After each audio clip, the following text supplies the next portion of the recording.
Hi, this is Adam, Small Town Machine Shop, and today we are working on this. This is a control element to a control valve for a pump system. I've been trying to show you guys, you've probably noticed in the last week or so, more of the stuff I fix in the field and stuff I bring home. I know a lot of it's not super relevant because I work on a lot of pumps and stuff like that, but it's the kind of stuff I do. And when you have this little part, has a whole pumping station down, okay?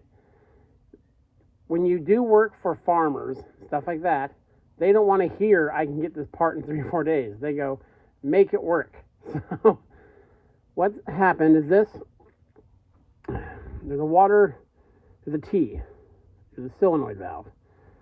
So water comes up to the middle, the plunger pushes it down so it can't get out. Under certain circumstances, this lifts up and allows water off the control valve, and it's complicated. I'll show you it when I install it, if I remember. But what happens is through time, this gets, see right there, it's all ate away, so it's leaking. So the stuff's not operating right, and if it leaks, the seat that this sits on is going to get water grooves. The water will cut grooves in the stainless steel seat. So I've repaired a lot of these before. A lot of the times, what you can do to get by, it's actually a very solid repair, is I'm going to heat this guy up with the heat gun. Take a pick, get this guy out of there, and flip it over. When I flip it, I'm going to scrape all this stuff off, get nice and clean. Now I use a 2-part epoxy in there.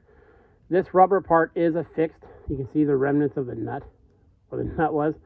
And there's a little washer there too. So this is affixed onto a shaft. But you want to fill the back of this with epoxy to make sure water doesn't get up through here and up and behind it and put downward force on it, or nothing else, neutralize the pressure. So that's what we're going to do. I'll get the heat gun set up, and hopefully we can get this guy out pretty easily. If not, I do have rubber I'll just cut a new one out of. So we'll see how it looks, how intact it comes out. So I get the heat gun set up and I'll bring you back.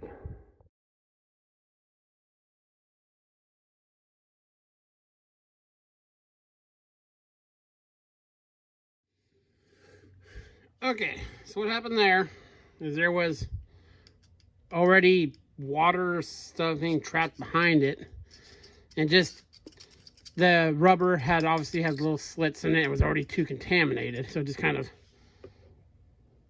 peeled out of there, but it kind of shredded as it did. Usually it lifts right out. No biggie. So I'm going to let this cool for a minute because it's hot. By the way, if you're heating something over your heat gun, make sure nothing falls out that's rubber into the heat gun, or else it makes the heat gun smell. So I'll get this cleaned up. That's bit of old rubber, and I think this is actually here is adhesive because it didn't melt the same way. Then we will go boom and cut us out one, and I'll still 2-part epoxy the new part to the back. So I'll get this cleaned up and let's cut a gasket. Okay, so I cut the new gasket. What I have to do because I can't just like stick this down and trace it out because this gasket goes on this inside lip. So what I do is I take a socket that's ever so slightly bigger than what I need. So that way I can push down on this and I have good purchase on it. I'll take my box knife, get this guy roughly cut out.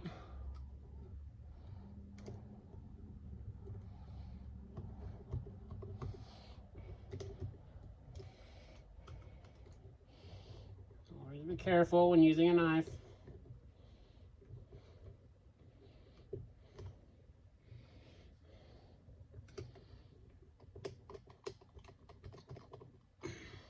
Again, I'm just trying to get the rough shape of it, rough size of it right now.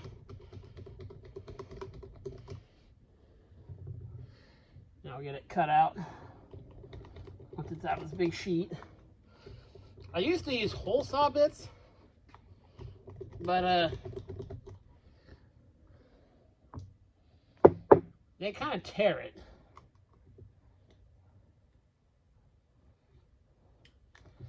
And I've been using box knives for cutting gaskets and tubing and stuff forever, so.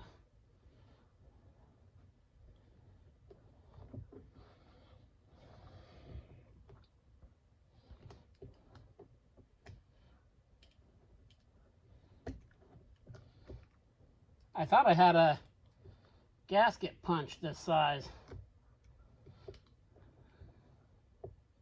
If you know what I'm talking about. Oh, I thought I had a small one laying out.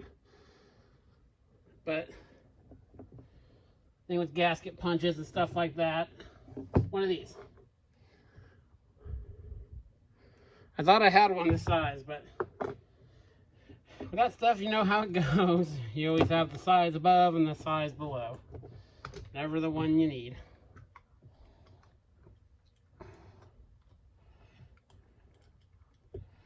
Again, this rubber I'm using is very, very durable.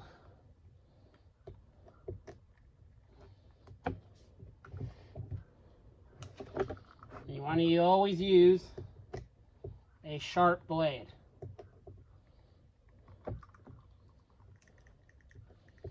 Dull blades, in many ways, are more dangerous than sharp blades.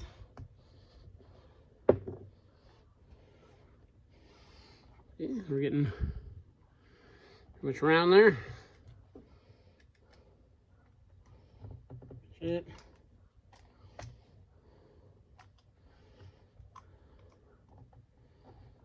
Okay, I'll get the rest of this cut out. I'll bring you back. Okay, we got her in there. Now what I did to shape it, I have this really rasp. Works well on the edges, on the top. You get it till it just fits in there, and then you just go, you know, turny, raspy, so it gets the shape. On the inside, I used a coarse, you know, needle file. Just to open up the hole a little bit. As you see by the rubber, though, you know, it took me a couple shots. I don't know what I was thinking on two of these. And then, yeah, just these two files. Here's what we had before. Here's what we got now. It's nice and flush. Now, the thing to remember, this thing was under 250 pounds of pressure for about 8 years. So you can't really go by the thickness too much. As you can see, it crushed down the middle of it. So I went off this very outside edge. And then using this as was pretty much even with this outside edge. So you just take a file. First I used the aggressive side, then the soft side. Just went round and round. It's bench work. It takes some time, you know. Put on some Asia, put on some Gordon Lightfoot, and just work your way through it, and then you'll get done. And there we go. That'll be an excellent replacement part. And again, if you're doing parts for farms and stuff like that, you're going to have to be able to make stuff in your shop to get them going, because that's what farmers want. That's what gets them keep calling you. If you can get them going, you can order the part. This part is actually probably good enough to, as good as the replacement is. But yeah, you need to be able to think outside the box a little bit sometimes. And just use the materials you have, look at the part, what was its function, and just get them going. So yeah, quick little job. Very cool. This is Adam from Small Town Machine Shop. Please comment, like, and subscribe, and thanks for watching.